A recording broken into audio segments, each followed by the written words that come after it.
আচ্ছা, নমস্কার। আমরা আজকে রয়েছি হাই নিউজ টেলিভিশন চ্যানেল নিবেদিত, আমি সাংবাদিক এবং সঙ্গীত শিল্পী মানবেন্দ্র চক্রবর্তী পরিচালিত ফিরে দেখা আজকের অতিথি এই একটি অনুষ্ঠানে, যে অনুষ্ঠান আমাদের প্রাণের অনুষ্ঠান, মনের অনুষ্ঠান, সকলে দেখে। সেই অনুষ্ঠান আমরা আমাদের মধ্যে পেয়ে গেছি আজকে আমাদের মুর্শিদাবাদ সাংগঠনিক জেলার নবনির্বাচিত সভাপতি বিজেপি ভারতীয় জনতা পার্টির মলয় মহাজন মহাশয়কে। মলয়বাবু, আপনাকে সুস্বাগতম আমাদের হাই নিউজের তরফ থেকে। নমস্কার। নমস্কার। প্রথমে যে প্রশ্নটা করব, যে আপনি সভাপতির দায়িত্ব নিয়েছেন এখানে, মানে ঠিক কতদিন হলো? আমি এই মাসের এপ্রিল মাসের 1 তারিখে নমিনেশন জমা করি। আচ্ছা। এবং 2 তারিখ আমাকে দল আনুষ্ঠানিকভাবে এই জেলার সভাপতি হিসেবে ঘোষণা করেন এবং সেই থেকে আমি দায়িত্বভার পালন করে চলেছি। এবং আপনি এই যে দায়িত্ব নিয়েছেন, এই দায়িত্ব নেওয়ার পরে কি কর্মসূচি এখানে বিজেপি পালন করেছে? আমি যেদিন দায়িত্ব নিয়েছি সেদিনই একটা কর্মসূচি এসে পড়েছিল। আচ্ছা। সেটি হচ্ছে এই যে চাকরিহারাদের যে রায় সেই দিনই হয়েছিল। আচ্ছা, সুপ্রিম কোর্ট যে রায় দিয়েছে, সুপ্রিম কোর্ট যে রায় দিয়েছিল। আচ্ছা। তো সেই দিনই আমরা জেলা কার্যালয়ে যে কজন ছিলাম আর কি, তখন তো আমাদের হাতে সময় নেই। আমরা সকলে মিলে ডিআই দপ্তরের সামনে গিয়ে যোগ্য চাকরিহারাদের চাকরি বা বিকল্প ব্যবস্থার দাবিতে আমরা সেখানে অবস্থান বিক্ষোভ করি এবং ডিআইর সামনে ধর্ণা দেওয়ার পর ডিআইর সঙ্গে দেখা করে ডিআইর কাছে জানতে চাই যে আমাদের জেলায় কতজন চাকরিহারা আছে যারা যোগ্য। এবং ডিআই তার সদুত্তর দিতে পারেননি। ডিআই জানিয়েছিলেন যে পরবর্তীতে আমি জেনে বলবো। আচ্ছা। তো যাই হোক, ভাগ্যক্রমে সেই দিনই আমি দায়িত্ব পাওয়ার সাথে সাথেই এই কার্যক্রমটি এসে পড়েছিল। আমি দলের বাকি যারা ছিল তাদের সকলকে নিয়ে সেটা পালন করেছি। আর তারপরে আমাদের দলের এমনি সারা বছর বিভিন্ন রুটিন কর্মসূচি থাকেই। তার মধ্যে আমরা ভাগ্যবান যে আমাদের প্রাক্তন রাজ্য সভাপতি দিলীপ ঘোষ মহাশয়কে পেয়ে গেছিলাম মধ্যখানে। এখানে এসেছিলেন? তিনি এসেছিলেন এই মাসের 14 তারিখে। আচ্ছা। তো সেদিনও আমরা যোগ্য চাকরিহারাদের বিকল্প ব্যবস্থার দাবিতে আমরা বহরমপুর শহরে একটি প্রতিবাদ বিক্ষোভ মিছিল করি। আচ্ছা। এবং ডিএম দপ্তরে আমরা ডেপুটেশন দিই। তো সেই দিন আমরা বহরমপুর জেলা, আমাদের যে প্রতিবেশী সাংগঠনিক জঙ্গিপুর, আমাদের মুর্শিদাবাদ জেলা, সমস্ত জেলার বর্তমান অতীত সকল নেতৃত্ব আমরা উপস্থিত থেকে ইউনাইটেডলি সামনের দিনের লড়াইয়ের যে আমরা প্রস্তুতি নিচ্ছি, এই বার্তা আমরা আমাদের পক্ষ থেকে মুর্শিদাবাদবাসীর কাছে রাখার চেষ্টা করেছি। এবং সেই কার্যক্রম যারা দেখেছেন তারা সকলেই বলবেন যে যথেষ্ট সাড়া ফেলেছে এই জেলার মানুষের মধ্যে। এটা তো সুপ্রিম কোর্টের বিচারাধীন, সুপ্রিম কোর্টের রায় দিয়েছে। এ ব্যাপারে আমাদের আর কোনো বক্তব্য থাকা নিশ্চয়ই উচিত নয় বলে আমি মনে করি। যে যেহেতু সুপ্রিম কোর্ট একটা রায় দিয়েছে, এই রায়ের এগেনস্টে আমাদের কারো কিছু বলার নেই। সুপ্রিম কোর্ট তাদের বিচার ব্যবস্থাটা দেখছেন। তো পরবর্তী যে প্রশ্ন হয় মলয়বাবু, যে বর্তমানে যে রাজনৈতিক পরিস্থিতি আমাদের গোটা পশ্চিমবঙ্গ তথা মুর্শিদাবাদ জেলা জুড়ে চলছে, এই পরিস্থিতি মোকাবেলার জন্য আপনারা কি কি পদক্ষেপ নিয়েছেন এই দলগতভাবে? প্রথমত আপনি সম্ভবত মিন করছেন যে শামশেরগঞ্জ, সুতি, ধুলিয়ানে যে সমস্ত ঘটনা যে রাজনৈতিক প্রেক্ষাপট চলছে আর কি, তো তার প্রেক্ষিতে আমরা প্রথমেই যেটা করেছি আর কি, যে আমরা এইখানে যে এসপি দপ্তর, এসপির কাছে আমরা দেখা করেছি। আমরা এই থানাতে গিয়ে আমরা বিভিন্ন কর্মসূচি পালন করবার জন্য আমরা আমাদের দলের তরফে আমরা তাদের কাছে আমাদের বক্তব্য রেখেছি। এবং পুলিশ প্রশাসন যাতে এমতো পরিস্থিতি তাদের ভূমিকা পালন করে, তার জন্য আমরা তাদেরকে বলেছি। যেমন আপনি দেখবেন এই ইতিমধ্যে শহরের বিভিন্ন জায়গাতে কেন্দ্রীয় বাহিনীকে দেখা যাচ্ছে। এইটা আমরা 3-4 দিন আগে থাকতেই আমরা এসপির কাছে এবং থানাতে গিয়ে আমরা এটাই বলছিলাম যে শুধুমাত্র শামশেরগঞ্জ, ধুলিয়ান বা সুতি নয়, ওই ঘটনাগুলোকে কেন্দ্র করে মুর্শিদাবাদের সর্বত্র জনমনে একটা ভয়ের, ত্রাসের সঞ্চার হয়েছে। তো জনমন থেকে এই ভীতি দূর করতে গেলে যে কেন্দ্রীয় বাহিনী মোতায়েন করা দরকার, সর্বত্র করা দরকার। কারণ আবার কোথাও ঘটবে তারপর মোতায়েন হবে।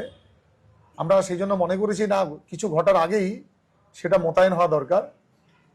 এবং মোতায়েন যদি না হয় তাহলে আমরা এসপি দপ্তরের সামনে অবস্থান বিক্ষোভ ধর্নাতে বসবো। আচ্ছা, এবং আমরা লক্ষ্য করি তারপর থেকে কেন্দ্রীয় বাহিনী বিভিন্ন জায়গাতে আসতে লেগেছে, মোতায়েন হয়েছে, যদিও সেটা সাফিসিয়েন্ট নয়। আরো দরকার। আমরা আপনাদের মাধ্যমে এটা জানাচ্ছি তাদেরকে, নিশ্চয়ই আমরা বলবো সরকার বাহাদুরকে যে আরো যে সমস্ত জায়গা মুর্শিদাবাদ জেলা রয়েছে যেখানে বিশেষত হিন্দুরা সংখ্যায় লঘু, তাদের নিরাপত্তার জন্য আরো যথেষ্ট সংখ্যক কেন্দ্রীয় বাহিনী মোতায়েন করা দরকার। আচ্ছা, মনে একটা কথা বলি যে আমরা যে দেশে বাস করি সেই দেশটার নাম হচ্ছে ভারতবর্ষ। ভারতবর্ষ হচ্ছে ধর্মনিরপেক্ষ দেশ। এখানে যে ধর্মনিরপেক্ষতা বজায় রাখার জন্য কি আমরা সকলে মিলে সচেষ্ট হতে পারি না? ধরুন এই যে জাতপাত নিয়ে আজকে জাতপাত নিয়ে যে প্রশ্নটা উঠছে, আমি যদি এই জিনিসটা না দমন করি, সরকার যদি না এটাকে দমন করে, আজকে মন্দির ভাঙছে, মসজিদ ভাঙছে, এর বিকল্প যদি কোনো চিন্তা ভাবনা গভর্নমেন্টের না থাকে, ধরুন আমি যদি আজকে ধর্মনিরপেক্ষতা যদি বজায় আমি রক্ষা করতে না পারি, কি কেন্দ্রীয় সরকার কি রাজ্য সরকার, তাহলে কি দোষটা পড়বে? আমাদের কি ফিরে আমরাই সেই আঘাতটা পাবো না? আপনার কি মনে হচ্ছে? আমি আপনাকে বলি, যেদিন আমাদের রাজ্যের মুখ্যমন্ত্রী প্রথমবার মুখ্যমন্ত্রী হিসেবে শপথ নেন, সেই দিন তিনি ঘোষণা করে বলেছিলেন যে সামনে শুক্রবার, পবিত্রবার, জুম্মাবারে আমি শপথ নেব। সেই মন্ত্রিসভার প্রথম বৈঠকে তিনি গুরুত্বপূর্ণ কয়েকটি সিদ্ধান্ত ঘোষণা করেছিলেন। তার মধ্যে একটি হচ্ছে ইমামদের জন্য এবং মুয়াজ্জিনদের জন্য বেতন। তার কিছুদিন পরে তিনি আরেকটা ঘোষণা করেছিলেন যে কেবলমাত্র মুসলিম ছাত্রীদের জন্য সাইকেল, হিন্দুদের জন্য নয়। তো তখন আমরা আন্দোলন করেছিলাম। পরবর্তীকালে তিনি সংশোধন করে সেটা বলেছিলেন যে না, হিন্দু মুসলমান সবাই পাবে। এটাই হওয়া উচিত নিশ্চয়ই, মানে আমরা এটা আমাদের মনে বড় একটা কথা বলছি যে আমরা হিন্দুরা এখানে সংখ্যালঘু, আমাদের রাজ্যে মুসলিমরা সংখ্যালঘু, কিন্তু আমাদের জেলাগত অবস্থান হচ্ছে হিন্দুরা সংখ্যালঘু। কিন্তু আমার একটা বক্তব্য হচ্ছে যে আমরা এই সংখ্যালঘু আমরা যদি জাতিগতভাবে না দেখে আমরা অর্থনৈতিকভাবে যারা সংখ্যালঘু, যারা পিছিয়ে পড়া সম্প্রদায়, সে হিন্দু হতে পারে, সে মুসলিম হতে পারে, সে হিন্দুদের মধ্যে জাতি রয়েছে, তারপরে বৌদ্ধ খ্রিস্টান রয়েছে, তারা তো অনেক অর্থনৈতিকভাবে পিছিয়ে রয়েছে। তাদের কথা কি আমাদের চিন্তা না করে এইটাকে অগ্রাধিকার দেওয়া উচিত? আপনার কি মনে হয়? সেটাই বলছি, সরকার যখন সাম্প্রদায়িকতার পৃষ্ঠপোষকতা করে, সরকার ধর্মনিরপেক্ষতার পরিবর্তে যখন সাম্প্রদায়িকতায় পুষ্ট করে, তখন সেটা অনেক বড় সমস্যা হয়ে দেখা দেয়। আমি একটু আগে আপনাকে বলার সময় যে উদাহরণগুলো দিচ্ছিলাম সেটি তারই একটি উদাহরণ। ঠিক এই কারণেই ক্রমে ক্রমে ক্রমে ক্রমে পশ্চিমবঙ্গে যে সরকার পোষিত সাম্প্রদায়িকতা সৃষ্টির কারণে মানুষের মধ্যে যে ভেদভাব তৈরির চেষ্টা চলছে, বিভেদের রাজনীতির কারণে মানুষের মধ্যে হিংসা দেশ তৈরির চেষ্টা হচ্ছে, তার কিছু কিছু পরিণাম আজকে আসতে লেগেছে। এমনি মুর্শিদাবাদ সীমান্তবর্তী জেলা, মালদা, দিনাজপুর, এইগুলো সীমান্তবর্তী জেলা হওয়ার কারণে পার্শ্ববর্তী প্রতিবেশী বাংলাদেশ থেকে অনুপ্রবেশকারী, রোহিঙ্গা, মৌলবাদী, উগ্রবাদী তারা এই জেলায় প্রবেশ করছে। এইখানে এই সরকারের পৃষ্ঠপোষকতায় তারা ভোটার লিস্টে নাম তুলছে, আধার কার্ডে নাম তুলছে, এবং তারা সেটা নিয়ে ভারতবর্ষের বিভিন্ন অংশে ছড়িয়ে পড়ছে, এবং ভারত বিরোধী বিভিন্ন শক্তির সঙ্গে হাত মিলিয়ে তারা বিভিন্ন জায়গাতে উগ্রবাদী কার্যকলাপ ঘটাচ্ছে, যেইটা আমাদের দেশে, আমাদের রাজ্যে এতদিন ধরে আমরা যে বসবাস করছি সেই সহাবস্থানের জন্য বিপরীত কার্যকলাপ তারা করে চলেছে, যার পরিণাম এই শামশেরগঞ্জ, ধুলিয়ান এবং সুতি। আচ্ছা, আপনি যে ভুয়ো ভোটার বললেন, আজকে এই ভুয়ো ভোটারের ব্যাপারে তো আমাদের মুখ্যমন্ত্রী স্টেপ নিয়েছেন, যে ভুয়ো ভোটার সংশোধন করার জন্য একটা অবস্থান কিন্তু পরিষ্কার করেছেন আমাদের চিফ মিনিস্টার বক্তার বক্তব্যের মধ্যে দিয়ে, এবং তারা অলরেডি নেমে পড়েছে মাঠে। তা আপনাদের দল, এই যে ভারতীয় জনতা পার্টি, কি কোনো উদ্যোগ নিয়েছে এই ভুয়ো ভোটার উদ্ধার করার জন্য কোনো পদক্ষেপ? আমরাই বলেছি। আমাদের আগে তো মমতা ব্যানার্জি যেদিন বলেছিলেন যে পশ্চিমবঙ্গে কয়েক লক্ষ ভুতুড়ে ভোটার, বাংলাদেশি ভোটার, যারা এখানকার সরকারের নির্বাচনকে প্রভাবিত করে, তিনি তো স্পিকারের সামনে সমস্ত কাগজপত্র ছুঁড়ে ফেলেছিলেন। তারপর তো সেই তিনি সেটা অস্বীকার করছেন। আপনি পশ্চিমবাংলাতে এরকম অনেক ভোটার পাওয়া যাবে যাদের বাড়ি বাংলাদেশ, ভারতে, দুই জায়গাতে বাড়ি আছে, এবং এখানে প্রধান হয়েছে, এরকম উদাহরণও পেয়েছেন আপনি। এখানে পঞ্চায়েতের মেম্বার হয়ে আছে, আসলে কি নির্বাচন কমিশন কাকে দিয়ে কাজ করে? রাজ্য সরকারের কর্মীরাই বিভিন্ন জায়গাতে তারা নির্বাচন কমিশনের কাজ করে। অবশ্যই অবশ্যই। এবং স্কুলের মাস্টারমশাইরা সেখান থেকে স্কুল সার্টিফিকেট সেখান থেকে দেয়। তো রাজ্য সরকারের বিভিন্ন কর্মীদের কাছ থেকে বাংলাদেশি অনুপ্রবেশকারী কাগজপত্র। তাহলে আপনি কি পরিষ্কার করেছেন যে সমস্ত রাজ্য সরকার কর্মচারী এর সঙ্গে যুক্ত? না, সমস্ত রাজ্য সরকারি কর্মচারী যুক্ত এরকম নয়। কোনো কোনো রাজ্য সরকারি কর্মচারী তাদের সাহায্য নিয়েই তারা ভোটার লিস্টে নাম তোলার কাজটা করছে, এবং এইভাবে ভোটার লিস্টে ভুতুড়ে ভোটারের সংখ্যা অনেক বেড়ে গেছে। এটা কি রক্ষা করা যাবে? ভুতুড়ে ভোটার কি বের করা যাবে? নিশ্চয়ই করা হবে। এতদিন যে মেকানিজম ছিল না, সেই মেকানিজম তৈরি করার চেষ্টা নির্বাচন কমিশন করছে। খুব সুন্দর। দাদা, আমি একটা কথা বলি যে আপনাদের যে এই গত যে লোকসভা নির্বাচন হয়ে গেল, এখানে তো আমাদের বিজেপির প্রার্থী ছিলেন, তিনি তো পরাস্ত হয়েছেন এই জেলাতে। এই জেলাতে তৃণমূলের প্রার্থী মানে জয়লাভ করেছে। যে আপনারা যে আমাদের কামিং যে 26 সালে যে বিধানসভা হচ্ছে, আপনারা বিধানসভায় কিভাবে লড়তে চান? কিভাবে লড়তে? আমরা যেভাবে লড়ি সেভাবেই লড়বো। এর আগেও আমরা লড়েছি, লড়াই করা তো আমাদের অভ্যাস। কাঁধে কাঁধ মিলিয়ে একদম ঠুকে লড়বেন আর কি? না, আমরা তো কাঁধে কাঁধ মিলিয়ে আমাদের দলে যারা আমরা আছি, আমরা সবাই একসঙ্গে জুতোবদ্ধভাবে আমরা লড়বো, নিশ্চয়ই লড়বো। তো এইখানে যে আমাদের জেলাতে কোনো নিশ্চয় রাজ্য পর্যবেক্ষক আছে? আছেন আমাদের দলের? তো হ্যাঁ হ্যাঁ আছেন। সে মানে তিনি কে? তিনি আমাদের এখানে অনেকজন থাকেন। আমাদের বর্তমানে কে রয়েছেন? আমাদের অমিতাভ রায়। আচ্ছা, উনি জেলার দেখেন? জেলা আমাদের নবদ্বীপ জোন আছে, সেই জোনের কনভেনর আছেন। আচ্ছা আচ্ছা আচ্ছা আচ্ছা, আমাদের বিভাগে আপনাদের বহু পঞ্চায়েতও রয়েছে। সেই সমস্ত পঞ্চায়েতে লড়াই কিভাবে তারা সংগঠিত করে? সেখানে কি তৃণমূল তো প্রধান পঞ্চায়েত, সেখানে কি মিলেমিশে কাজকর্ম হয় না আলাদাভাবে লড়াই তারা করে? পঞ্চায়েতে কতগুলো জায়গা থাকে, লোকালি হয়তো অনেক জায়গাতে হয়, সেটা আমরা লোকালি সমস্যা থাকে। হ্যাঁ, সেটা গ্রামগঞ্জের মানুষের সমস্যার জন্য অনেক জায়গাতে হয় কি যে কেউ হয়তো মেজরিটি পেল না, সেখানে কাজ চালানো অনেক সময় করতে হয়। তবে আমরা বেসিক্যালি ভারতীয় জনতা পার্টি তৃণমূলের বিরুদ্ধে আমরা সমস্ত জায়গাতে মানুষকে সরকার উপহার দেওয়ার চেষ্টা করেছি। সেখানে তৃণমূল ব্যতি রেখে আমরা চেষ্টা করেছি। কোথাও হয়তো এরকম হয়নি, এরকম হতে পারে কোথাও। আচ্ছা, আমরা একটা ছোট্ট একটা ব্রেকে যাব দাদা, আবার ব্রেকে ফিরে আসবো। দর্শক বন্ধু, আমরা একটা ছোট্ট ব্রেক নেব। ব্রেকের পরে আমরা ঠিক ফিরে আসবো, আপনার কোথাও যাবেন না।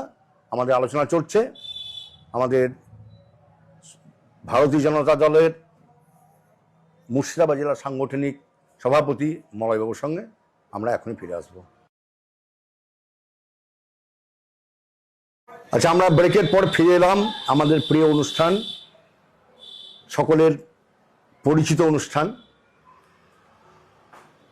হাই নিউজ টেলিভিশন নিবেদিত, আমি সাংবাদিক সঙ্গীত শিল্পী মানবেন্দ্র চক্রবর্তী পরিচালিত ফিরে দেখা আজকের অতিথি। আজকে অতিথি রয়েছেন, আগে আপনারা পরিচয় করে দিয়েছি, আমাদের মলয়বাবু। মলয়বাবু, যে প্রশ্নের মধ্যে আমরা আসছিলাম, আমরা একটু সরে যাব অন্য একটা প্রশ্নে, যে এই বিরোধী যে আজকে রাজ্যে বিরোধী দল হিসাবে বিজেপি রয়েছে, এই বিরোধিতার ক্ষেত্রে বিজেপি কতটা সফল? না, বিজেপি কতটা সফল তার পরিণামই তো আপনারা দেখতে পাচ্ছেন। যে এককালে পশ্চিমবঙ্গে শাসন করত বামপন্থীরা, তাদের পশ্চিমবঙ্গের বিধানসভায় একটাও লোক নেই, বলার লোক নেই, বিধানসভায় এমএলএ নেই। তার অর্ধেক শাসন করেছে কংগ্রেস। সেই পশ্চিমবঙ্গের বিধানসভাকে কংগ্রেসকেও একজনে বলার লোক পাঠানি পশ্চিমবঙ্গের লোক। সিপিএমের তো লোকসভা তো একজনও নেই। এই দুটো দলের বিধানসভায় তাদের অবস্থা দেখলেই বোঝা যায় যে তৃণমূলের বিরুদ্ধে পশ্চিমবঙ্গে বিজেপির ভূমিকা বর্তমানে কি আছে। সুতরাং পশ্চিমবঙ্গে এটা বলার অপেক্ষা রাখে না, তৃণমূলের বিরুদ্ধে একমাত্র ভারতীয় জনতা পার্টি যে পশ্চিমবঙ্গে বিকল্প সরকার উপহার দিতে পারে, এবং পশ্চিমবঙ্গের মানুষ তৃণমূলকে বিতাড়িত করে যদি কাউকে পশ্চিমবঙ্গের ক্ষমতায় বসায়, সে হচ্ছে একমাত্র ভারতীয় জনতা পার্টি। আমাদের যে আরো তো রাজ্য রয়েছে যেখানে বিজেপি শাসন করে রাজ্যগুলো, তা আমাদের পশ্চিমবাংলায় যে বিরোধিতা চলছে, আমরা তো অনেক সংবাদ মাধ্যমে, মিডিয়ার মাধ্যমে দেখেছি যে আমাদের যে বিজেপি শাসিত রাজ্যগুলো কোনো কোনো ক্ষেত্রে একই দোষে তারা দুষ্ট। এক্ষেত্রে সেখানে কি লড়াইটা? না, এই যেটা আমি আপনাকে বলি, আপনি কোনটা মিন করতে চাইছেন আমি জানি না। যে আমি একটা উদাহরণ আপনাকে বলি, আপনি শুরুর সময় একটা কথা বলেছিলেন আর কি, যে এখন যেমন বললেন যে এখানে আমরা যে বিষয়ে আমরা বলছি অন্য জায়গাতে আমাদেরকেও তো একই দোষ দেওয়া হয়। যেমন সাম্প্রতিক ধুলিয়ান শামশেরগঞ্জ সুতিতে যেটা হয়েছে, এটা কোনো সাম্প্রদায়িক দাঙ্গা নয়, সাম্প্রদায়িক দাঙ্গা নয়। না না, এটা কোনো সাম্প্রদায়িক দাঙ্গা নয়। আচ্ছা আচ্ছা। এটা হচ্ছে একতরফে একটা অ্যাগ্রাসন, একতরফে একটা অ্যাগ্রাসন, যেটা উভয় পক্ষের লোক জড়িত নয়। কোনো একটি সম্প্রদায় পক্ষের লোক আরেকটি পক্ষের লোক বা আক্রমণে চাপিয়েছে। এইখানে আপনি একটা উদাহরণ দেখাতে পারবেন না উভয় পক্ষ মারপিটে জড়িয়ে গিয়ে সেখানে হানাহানি ইত্যাদি ইত্যাদি হয়েছে। আর আপনি অন্য রাজ্যের ক্ষেত্রে যেটা বলছেন, অন্য রাজ্যে এরকম কোনো নজির নেই যে যেখানে বিজেপি শাসিত রাজ্যে অন্য কমিউনিটির লোকদেরকে ধরে ধরে মারপিট করছে, এরকম কোনো উদাহরণ কোথাও নেই। যদি কোথাও এইরকম উদাহরণ থাকে যে কাউকে কেউ মেরেছে, সেখানে সঙ্গে সঙ্গে যে পরিচয় তৈরি করা হয় যে হিন্দুরা মারছে আর কাউকে আর কি, সম্প্রদায়কে অন্য ঠিক সম্প্রদায়। এইখানেও একইভাবে যখন হয় তখন কি বলা হয় না, একটা গোষ্ঠী আক্রমণ করছে, গোষ্ঠী লড়াই, গোষ্ঠী সংঘর্ষ। কিন্তু যখন উত্তরপ্রদেশে হয় তখন তার শব্দ পাল্টে যায়। এই যে শব্দ চয়ন, শব্দ ব্যবহার উত্তরপ্রদেশের ক্ষেত্রে একরকম, পশ্চিমবাংলা একরকম। আর আজকের দিনে ধর্মনিরপেক্ষতার আলোচনা আর কোথাও বেঁচে নেই।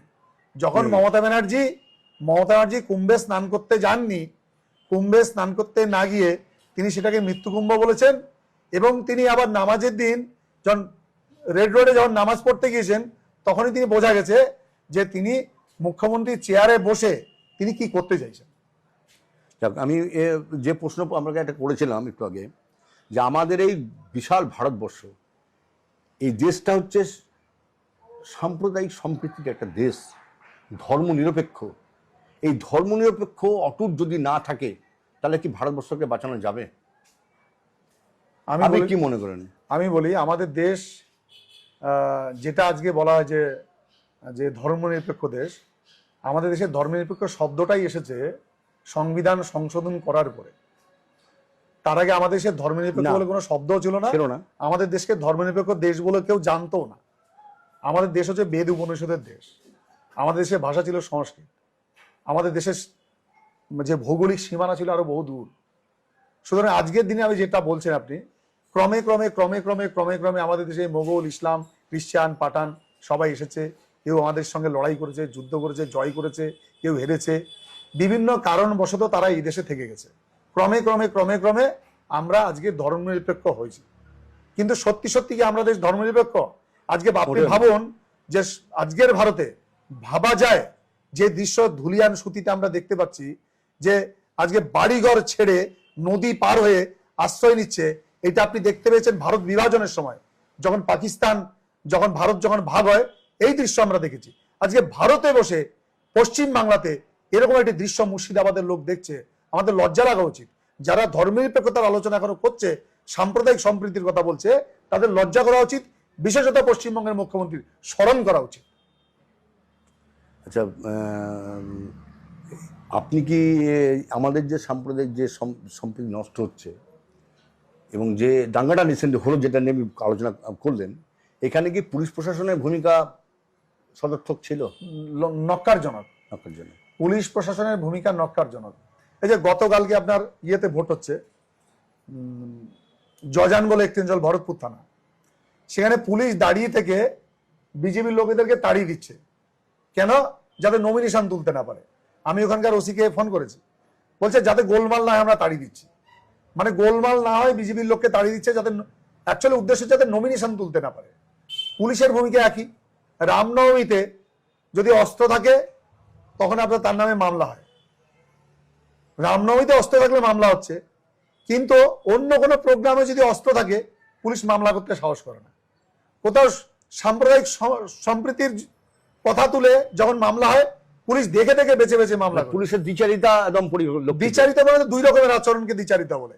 দ্বিচারিতা একচারিতা, পুলিশ এক পেশে একটা ইয়ে করে চলছে পুলিশ। আচ্ছা, এবার আমি যে প্রশ্নটা, আমাদের হাতে সময় খুব সংক্ষিপ্ত, এবার যে প্রশ্নটা করব, মলয়বাবু আপনি আজকে সভাপতি হয়েছেন, যে আপনি ব্যক্তি মলয়বাবু আর রাজনৈতিক নেতৃত্ব হিসাবে মলয়বাবুর মধ্যে কতটা পার্থক্য এই জনমানুষে প্রতিফলিত হতে পারে?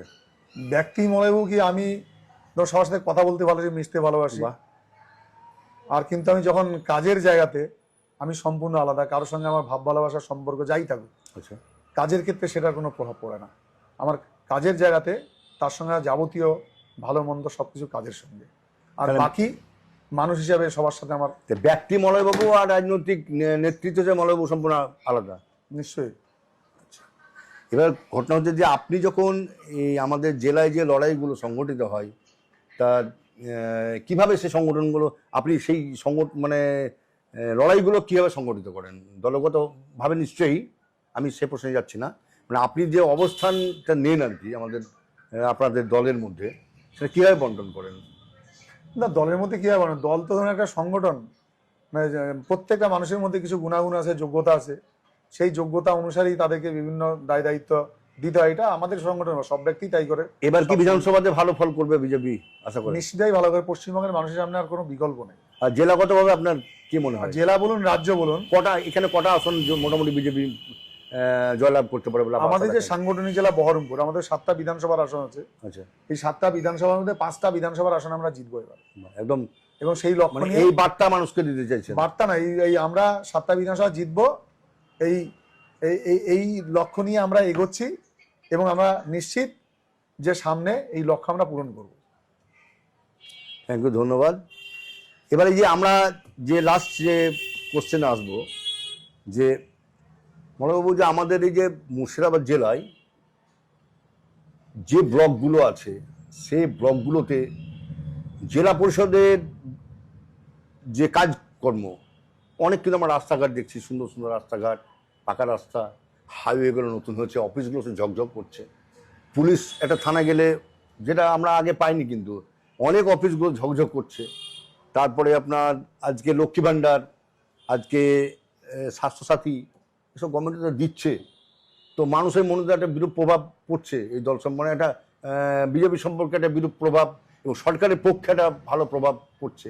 এবার আপনি কি বলতে চাইছেন? আমি আপনাকে বলি, পশ্চিমবঙ্গ সরকার হচ্ছে কেন্দ্রের অনুদান, কেন্দ্রের অনুদানে পশ্চিমবঙ্গের সরকার। এটা কি আপনার মানুষকে বোঝাতে পেরেছেন? কেন বোঝাতে পারবেন? আজকে রেশনে যে চালটা নিয়ে যায়, মানুষ যায় না, চালটা কে দিচ্ছে? পঞ্চায়েতের মাধ্যমে যত প্রকল্প বাস্তবিত হয়, প্রধানমন্ত্রী আবাস যোজনা, বেটি বাঁচাও বেটি পড়াও, পরিবার সহায়তা, জননী সুরক্ষা প্রকল্প, যত ইন্দিরা আবাস, বিধবা ভাতা, বার্ধক্য ভাতা, যত রকমের গরিব কল্যাণে যত যোজনা আছে, সব কেন্দ্র সরকারের প্রকল্প। আর আপনি যে ঝকঝকে রাস্তা বলছেন, এসব রাস্তা তো কেন্দ্র সরকারের সব রাস্তা, সবাই জানে। না, আমি বলছি যে এইটা কি মানুষ বুঝতে পারে? কতটা মানুষ? নিশ্চয়ই অনেক মানুষ বুঝতে পারে না, অনেক মানুষ বুঝতে পারে না তো বলতে কিছু মানুষ ওদেরকে ভোট দেয়, এটা নিয়ে তো কোনো সন্দেহ নেই।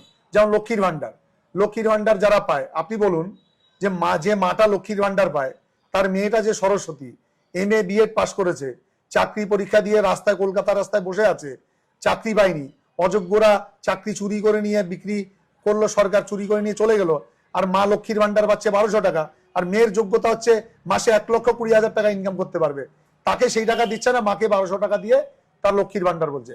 আমাদের দেশে লক্ষ্মী পূজা হয় কেন?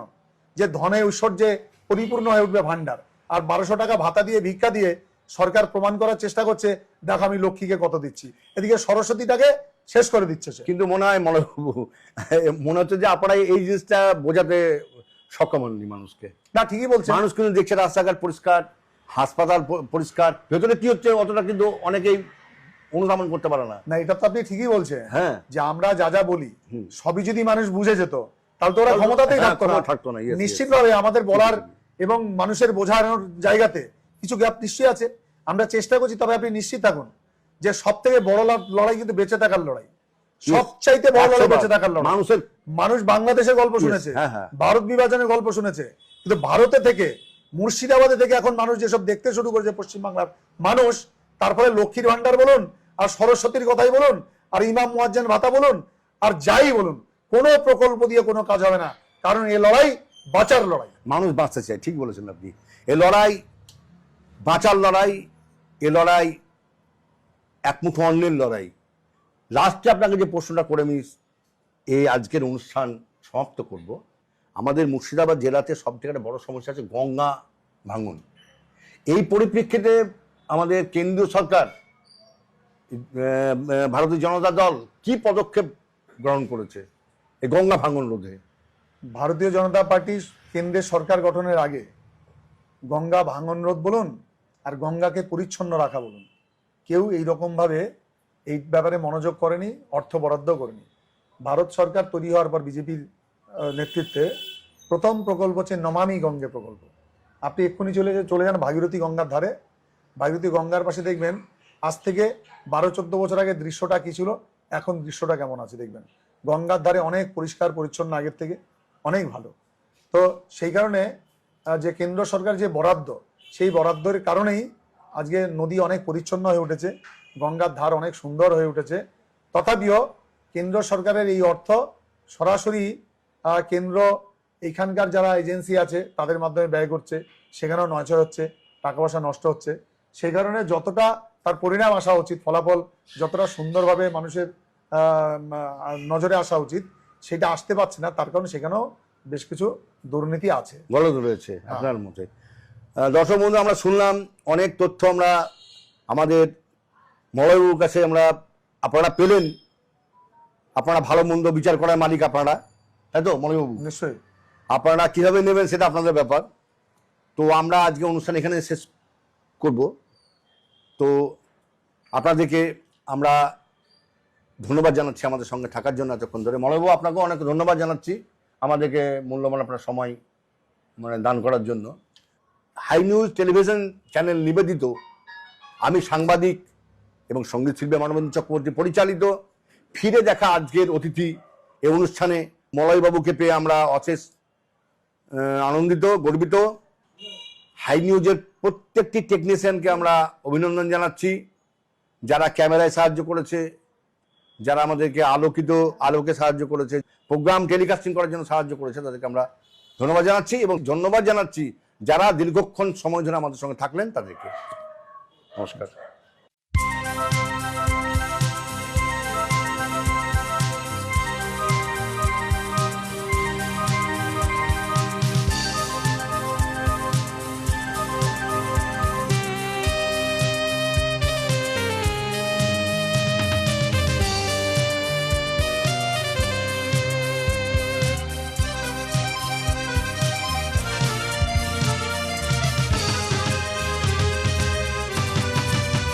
আলোকের নক্ষত্র বাসরে ক্ষণিকের অবসরে অশান্ত পৃথিবীতে শান্তির হাত ধরে, অশান্ত পৃথিবীতে শান্তির হাত ধরে ফিরে দেখা আজকের অতিথি, ফিরে দেখা আজকের অতিথি।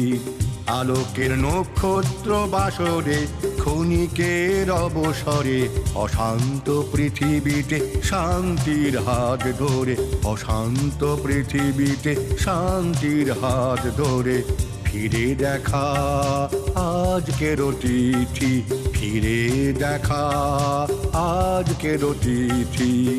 আলোকের নক্ষত্র বাসরে